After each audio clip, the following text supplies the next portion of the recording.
Voltamos a apresentar CNPJ Não Toma Café. Estamos de volta aqui com o nosso programa CNPJ Não Toma Café, aqui da nossa TV, né, na nossa TV web, que é Araguaia. Inclusive, se vocês quiserem ter acesso, né, www.araguaia.tv.br. Essa web TV ela tem um objetivo principal, Edvângelo, é retratar o Tocantins como ele é. E a gente retrata o Tocantins como ele é contando histórias como a sua, de empreendedores, uma empreendedora lá de Taquarussul, do distrito de Taquarussul, que teve um insight, resolveu fazer um produto de jaca, totalmente inusitado, e está ganhando mercado com isso. E a tendência muito forte é que ganhe um mercado mundial com isso. E a gente vai falar sobre isso. Mas, porém, todavia, eu queria que você falasse do processo, da jornada. Porque é importante quem está nos acompanhando entender como é que é essa jornada, até para se inspirar. Porque empreender hoje não é fácil.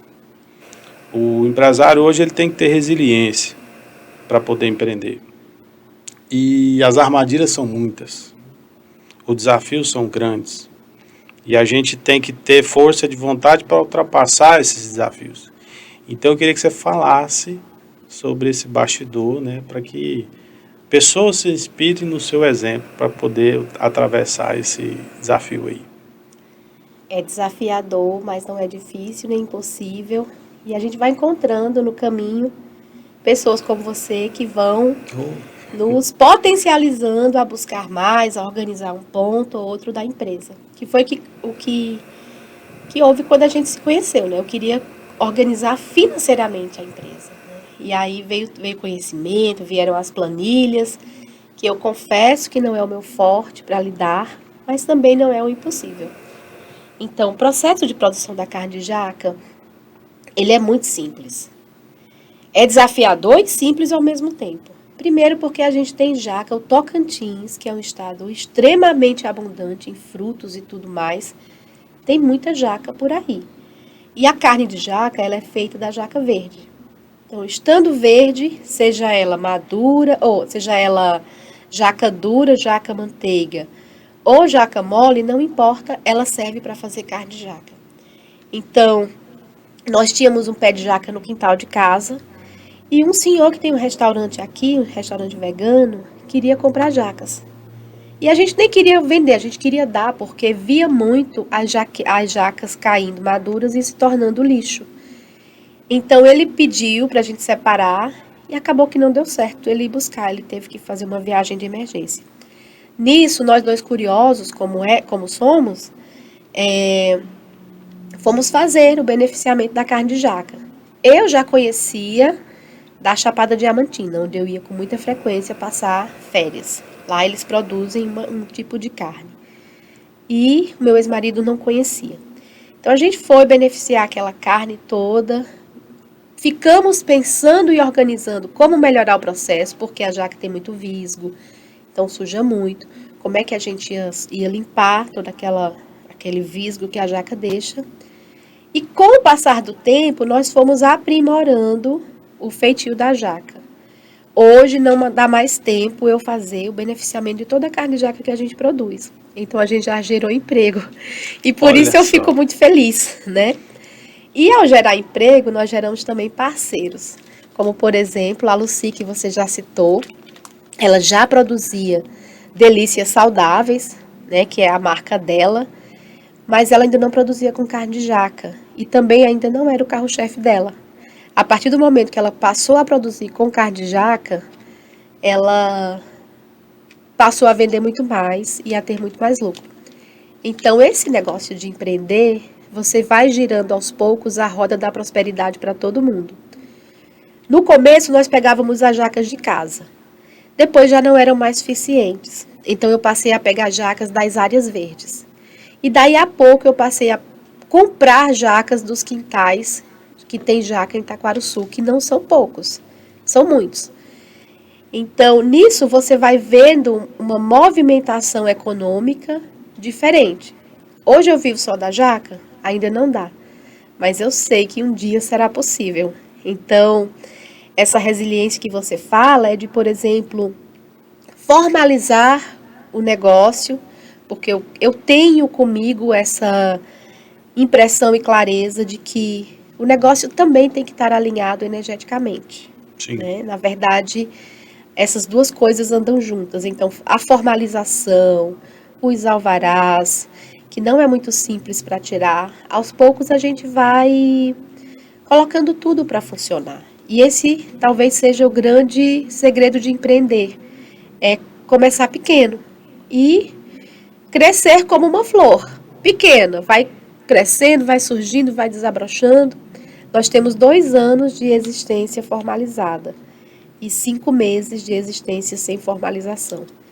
Então, o nosso negócio foi recentemente acelerado pelo Sebrae Nacional, pelo Sebrae Tocantins e pela aceleradora Venture.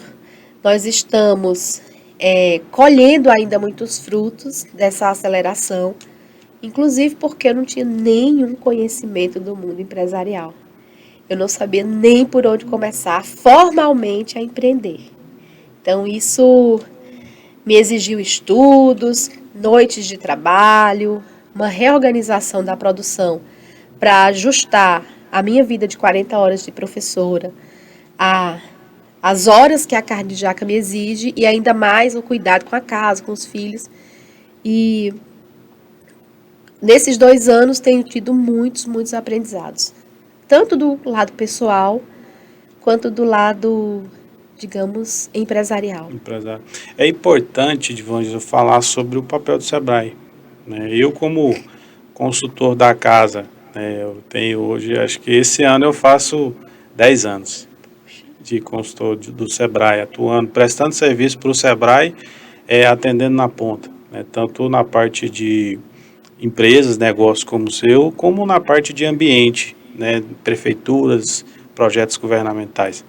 Então, o Sebrae, cara, ele tem um papel importante demais e existem muitas oportunidades para empresários, para pequenos empreendedores que querem, de repente, como você, ter uma ideia fantástica e não sabe por onde começar, vai lá o Sebrae e cuida. Então, menção honrosa a essa grande instituição, no qual eu contribuo também, e assim, foi um projeto, né, de aceleração que te trouxe muitos frutos. Inclusive é algo que a gente vai falar no próximo bloco, mas eu queria voltar assim na questão do processo, né, empregabilidade. Hoje vocês estão com quantos funcionários? Como é que foi ali, você não está colocando a mão na massa, já está virando gestora, que isso é algo muito importante.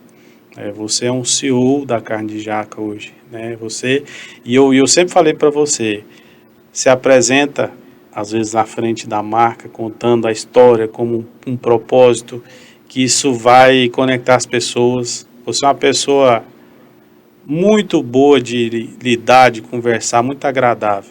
E isso transmite para a sua marca, para o produto final. E eu acho que é muito legal, assim, e essa parte social, que você está, né, envolvendo mais pessoas. Então me conta assim, beleza, empregou mais gente, mudou a estrutura, cuidou de processo, como é que foi esse processo de aceleração aí que você passou? Poxa, eu fico olhando para trás e vendo muitas mudanças. Nós começamos a produzir na cozinha de casa, então era uma produção pequena. Hoje ainda é uma produção pequena em relação aos planos que a gente tem, mas em relação ao passado já cresceu e a cozinha de casa não suportava mais toda a produção. Eu já passei a ter um fogão industrial, um espaço apropriado, com todo o maquinário específico. Estamos, inclusive, recebendo orientação de um programa chamado Tocantins Mais Produtivo, que é uma consultoria gratuita para otimizar a nossa produção e trabalhar sem desperdícios, inclusive da carne de jaca, da produção. A única coisa que tem se perdido são as cascas, porque a gente não conseguiu ainda dar um destino mais produtivo a elas. Por enquanto, elas viram adubo. Daqui um dia vai virar roupa, você vai ver, sapato, vai ter uma solução para isso, eu não duvido. Eu tenho notícias de que uma comunidade na Bahia faz doce de jaca. E eu estou me planejando para conhecer essa comunidade. São agroextrativistas. Eu estou me programando para conhecê-los porque é uma forma de dar um bom destino às cascas da jaca.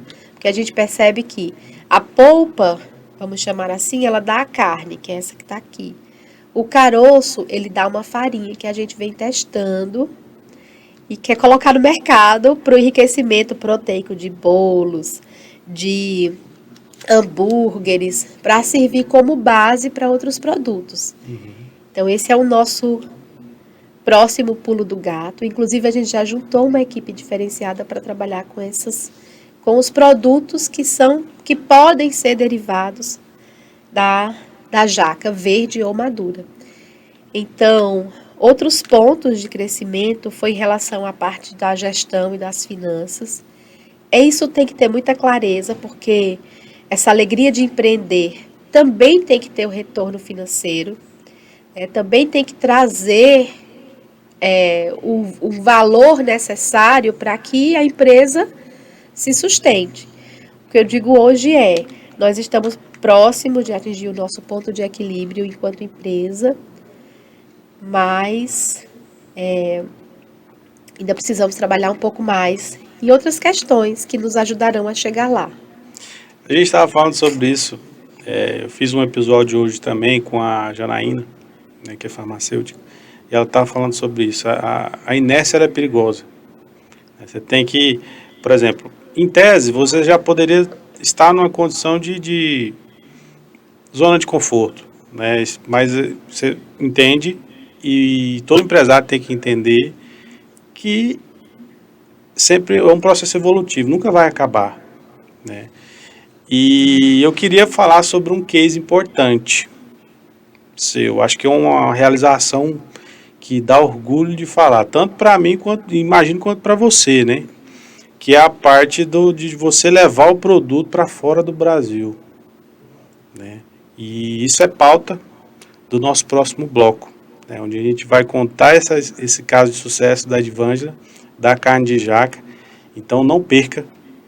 Você pode ir lá ali, tomar uma água e voltar, que logo a gente está de volta. Estamos apresentando CNPJ Não Toma Café.